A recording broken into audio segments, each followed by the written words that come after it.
बच्चों आज की क्लास में हम divergence of a vector field divergence of a vector field curvilinear coordinate system में divergence of a vector field को कैसे रिप्रेजेंट करते हैं वो हम देखेंगे। सबसे पहले divergence of a vector field को कैसे डिफाइन करते हैं तो vector flux per unit volume emerging out of the close surface of the volume element situated in a vector field is known as divergence of the vector field. एक closed surface है उसमें enclose ठीक है, suppose एक close surface है enclosing a volume, वो एक volume element D V enclose कर रहा है और वो वेक्टर फील्ड ए में सिचुएटेड है, तो उसमें से जो फ्लक्स निकलेगा इमर्ज है उसको डाइवर्जेंस ऑफ वेक्टर फील्ड कहा जाएगा। तो फ्लक्स को कैसे डिफाइन करते हैं, फ्लक्स को फाई से डिफाइन करते हैं and it is a dot product of the vector, जो वेक्टर फील्ड है उसके साथ जो वॉल्यूम एलिमेंट है उसको उसका डॉट प्रोडक्ट करेंगे तो it is nothing but the, उसको क्या कहा जाता है, उसको फ्लक्स कहा जाता है। और ये है closed integration over the close surface, ठीक है, और इसको फ्लक्स कहा जाएगा। और डाइवर्जेंस किसको कहते हैं, divergence of a vector field, जो ये फ्लक्स है उसको डिवाइड कर देते हैं ratio of flux to the volume element और फ्लक्स का जो ये this is the D S is the small element, इसको स्मॉल एलिमेंट बोलेंगे, it is the small element. और जो डी वी है, डी वी को हम क्या बोलेंगे, it is the volume element, D V is the volume element, जिसको इसके साथ डिवाइड कर देते हैं तो हमें डाइवर्जेंस ऑफ ए मिलता है। And the condition is that जो डी वी है वो बहुत ही स्मॉल होना चाहिए, इतना स्मॉल होना चाहिए कि टेंड्स टू 0 होना चाहिए।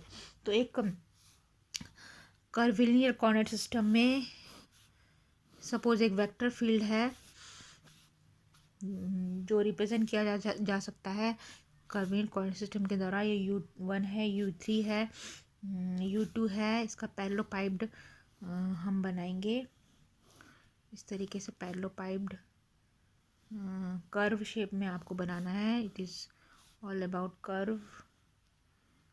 तो इसको लेबल कर लेते हैं। सपोज इसका जो फ्रंट फेस है उसको नाम देते हैं ए एफ।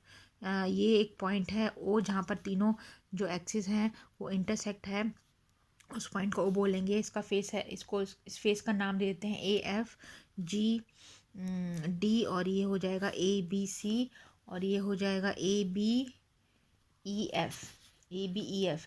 इसका जो एलिमेंट है लाइन एलिमेंट U1 का वो है H1 DU1, इसका लाइन एलिमेंट है H2 DU2, और इसका है H3 DU3, और इसके अंदर एक पॉइंट है, ठीक है, इंक्लोज्ड है एक पॉइंट P। तो जो वेक्टर फील्ड है A उसको एक्सपांड करेंगे तो उसको इस तरीके से एक्सपांड करेंगे, A1 का वेक्टर फील्ड उसके साथ उसका यूनिट वेक्टर, A2 का वेक्टर फील्ड उसके साथ उसका unit vector, E cap 2 E cap 3 जो है यूनिट वेक्टर थर्ड कोऑर्डिनेट के लिए, और उसके साथ उसका वेक्टर, ठीक है, उसके साथ उसका थर्ड U3 का वेक्टर A3। तो अब इसमें से हम क्या करेंगे, हमें divergence of vector field find करना है, means the flux emerging passing through the this volume element D. तो इसमें से हम एक एक करके हर एक फेस का हम फाइंड करेंगे। पहले हम फाइंड करते हैं ए बी सी डी में से सपोज हम ऐसा मान लेते हैं कि 5-1 फ्लक्स इसमें से पास हो रहा है, और इसका जो अपोजिट फेस है OEFG, ये G है, तो इसमें से भी जो फ्लक्स है इट इज़ 5-1 प्राइम ले लेते हैं। तो flux passing through surface ABCD, तो इसका जो एरिया है ABCD का एरिया, ठीक है, ये जो ABCD का सरफेस एरिया है DS1 है, तो ये DS1 किससे बना है, ये बना है DS2 और DS3 से बना है। ये जो DS1 है वो किससे बना है, DS2 और DS3 से। तो वो हमें लेना है, और इसके साथ इसका हमें एरिया लेना है, तो इसके साथ हमें इसका वेक्टर फील्ड A1 भी लेना पड़ेगा। तो flux from A B C D ABCD से जो फ्लक्स है phi1 उसको कैसे रिप्रेजेंट करेंगे, वो होगा A1H2H3 DU2 DU3। तो H2 DU2 line element of U2 और H3 DU3 line element of U3, जो ये दोनों मिलके क्या बनाते हैं, इसका ABCD का सरफेस बनाते हैं। और A1 है इसका वेक्टर फील्ड है। सो इट इज़ द जो it is nothing but the flux, it is nothing but the flux. तो फ्लक्स को डिफाइन करने के लिए वेक्टर एलिमेंट और स्मॉल एलिमेंट, तो स्मॉल एलिमेंट DS1 किससे बना है, इन दोनों सरफेस से मिलके ये ABCD जो DS1 एलिमेंट है वो बना है। तो इनका जो डॉट प्रोडक्ट होगा ये क्या हो जाएगा, फ्लक्स हो जाएगा। प्लस जो P पॉइंट है वो ABCD से हाफ डिस्टेंस पर है और विथ रिस्पेक्ट टू दिस इस डायरेक्शन में है ना, इस डायरेक्शन में है। तो this direction is nothing but the U1 की डायरेक्शन है। तो विथ रिस्पेक्ट टू U1 कितना चेंज हो रहा है इसका फ्लक्स, वो भी इसमें ऐड होगा। तो प्लस हाफ डिस्टेंस पर है और जो इसके फ्लक्स के साथ A1H2H3 DU2 DU3 और with respect to del U1 ये चेंज हो रहा है और है ना। और ये इसमें साथ में इसमें ऐसे लिख देंगे, इसको ऐसे लिख देंगे मल्टीप्लिकेशन H1DU1। तो phi1 फ्लक्स ABCD का वो ये हो जाएगा A1H2H3 DU2 DU3 plus half क्या है, P पॉइंट इससे हाफ दूरी पर है और इसका जो ये विथ रिस्पेक्ट टू U1 कितना चेंज हो रहा है इस फ्लक्स ABCD का, वो इसमें एडेड होगा। तो इसको इस तरीके से रिप्रेजेंट करेंगे phi1। और U1 U2 U3 है वो आपस में इंडिपेंडेंट है, मतलब अगर U1 में चेंज होता है तो U2 और U3 में कोई फ़र्क नहीं होता है। तो इसमें देखो ये H1 है और यहाँ पर भी H1 आएगा। तो ये H1 है कट हो जाएगा, ये इसके साथ मल्टीप्लिकेशन में है। तो इसको इस तरीके से लिख सकते हैं phi1 is equal to A1H2H3 DU2 DU3 plus half del A1H2H3 del U1 और ये हो जाएगा DU1 DU2 DU3 DU1 DU2 DU3, इस तरीके से ये हो जाएगा। अब इसी तरीके से OEFG में से जो फ्लक्स है वो phi1 प्राइम है। तो phi1 प्राइम को भी सेम है, phi1 प्राइम भी इसका अपोजिट साइड है। तो उसका जो फ्लक्स है वो यही होगा as it is A1H2H3 DU2 DU3। लेकिन ये जो P पॉइंट है इधर से तो प्लस एक्सेस है, इधर से इसका डिस्टेंस कितना हो जाएगा, -½ हो जाएगा। ये कितना हो जाएगा, -½ तो -½ एज इट इज़ जो ये है ये हमें इसको as it is with respect to U1 change हो रहा है DU1 DU2 DU3। तो नेट फ्लक्स जो पास हो रहा है इधर से एंट्री कर रहा है, इधर से एग्जिट कर रहा है, तो नेट फ्लक्स क्या हो जाएगा, वो हो जाएगा phi1 minus phi1 prime. phi1 minus phi1 prime क्या हो जाएगा, इसका नेट फ्लक्स हो जाएगा। तो phi1 minus phi1 prime is equal to ये हमें अब इसी में से ही देख लो, ये phi1 है, ये phi1 प्राइम है, हम ये माइनस हो कर लेंगे तो ये प्लस है, ये माइनस टर्म है तो ये कैंसिल आउट हो जाएगी। और ये प्लस हाफ है, ये भी माइनस माइनस प्लस हो जाएगा तो 1 हो जाएगा। तो ये जो सेकंड टर्म है वो इसमें लिखने में आएगी। तो ये phi1 माइनस phi1 प्राइम हो जाएगा del A1H2H3 del U1 DU1 DU2 DU3। इसी तरीके से जो ये वाली फेस है ABEF, इसमें हम ले लेते हैं phi2 और ये हो जाएगा phi2 प्राइम U2 एक्सिस के अलॉन्ग। इसी तरीके से U3 एक्सिस में ये इसको ले लेंगे phi3 और वो हो जाएगा phi3 प्राइम, phi3 और phi3 प्राइम।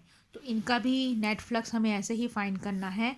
तो यहाँ मैं डायरेक्ट लिख देती हूँ phi2 माइनस phi2 प्राइम का जो फ्लक्स है सेम वो हो जाएगा डेल A2 A3H1, क्योंकि फाई टू है तो फाई टू फ्लक्स इसको रिप्रेजेंट करेगा। तो ये है, ये किस से उससे बना होगा, ये जो लाइन एलिमेंट है, लाइन एलिमेंट U1 और लाइन एलिमेंट U3 से मिलके बना होगा। लाइन एलिमेंट U1 और लाइन एलिमेंट U3 से मिलके बना होगा। ठीक है। और इसी तरीके से जो ये फाई थ्री फ्लक्स जो है इस तरीके से यहाँ से रिप्रेजेंट हो रहा है, फाई थ्री आगे वाला और पीछे वाला फेस वो लाइन एलिमेंट U2 और लाइन एलिमेंट U1 से मिलके बना होगा।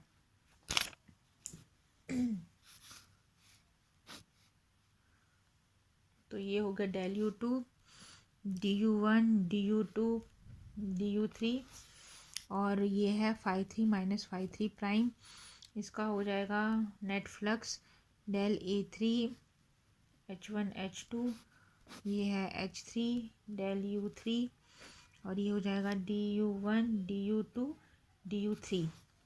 तो इसमें जो टोटल फ्लक्स है, टोटल फ्लक्स में इन तीनों का समेशन कर देंगे तो total flux we are getting हमें मिलेगा, टोटल फ्लक्स हमें मिलेगा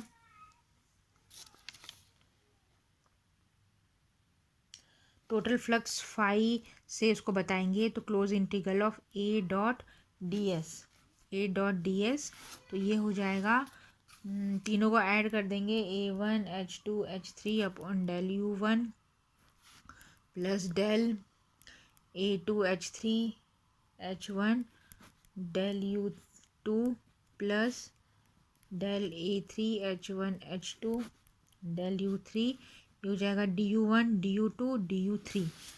इस तरीके से तीनों को ऐड कर दिया तो ये हमें मिलेगा।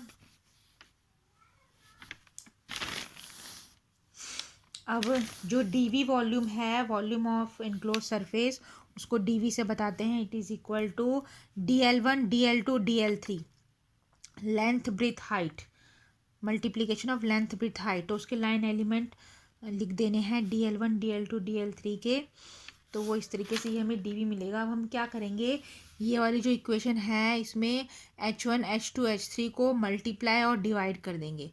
H1 H2 H3 को, ये जो H1 H2 H3 है, ये वाली इक्वेशन में H1 H2 H3 को यहाँ पर मल्टीप्लाई और उससे डिवाइड कर देंगे। तो यहाँ मल्टीप्लाई करोगे तो ये क्या आ जाएगा, यहाँ पर it is nothing but the, ये वाली टर्म क्या हो जाएगी, dV हो जाएगी। तो इसको रीराइट ऐसे लिख सकते हैं, phi A.ds is equal to, ये हो जाएगा 1 H1 H2 H3, और ये वाली जो टर्म है वो एज इट इज़ लिख देंगे, del A1 H2 H3 del U1 plus del A2 H3 H1 del U2 plus del A3 H1 H2 del U3 du1 du2, sorry यहाँ पर तो dV आ जाएगा, यहाँ क्या हो जाएगा dV, क्योंकि मल्टीप्लाई कराया ना हमने, 1 H1 H2 H3 से मल्टीप्लाई और डिवाइड किया है, तो ये वाली टर्म पूरी क्या हो जाएगी, dV हो जाएगी। सो फाइनली हमें क्या मिलेगा, फाइनली जो डाइवर्जेंस ऑफ ए है, divergence of A is equal to limit dV tends to 0 1/dV close integral of A.ds, ये है डाइवर्जेंस ऑफ ए है। तो इसको, इन दोनों इक्वेशन को इक्वेट करोगे तो आपको divergence of A in curvilinear coordinate system क्या मिलेगा, H1 H2 H3 orthogonal curvilinear coordinate system में डाइवर्जेंस ऑफ ए को इस तरीके से लिखेंगे, plus del A2 H3 H1 upon del U2 plus del A3 H1 H2 upon del U3. So this is the divergence of A in curvilinear coordinate system.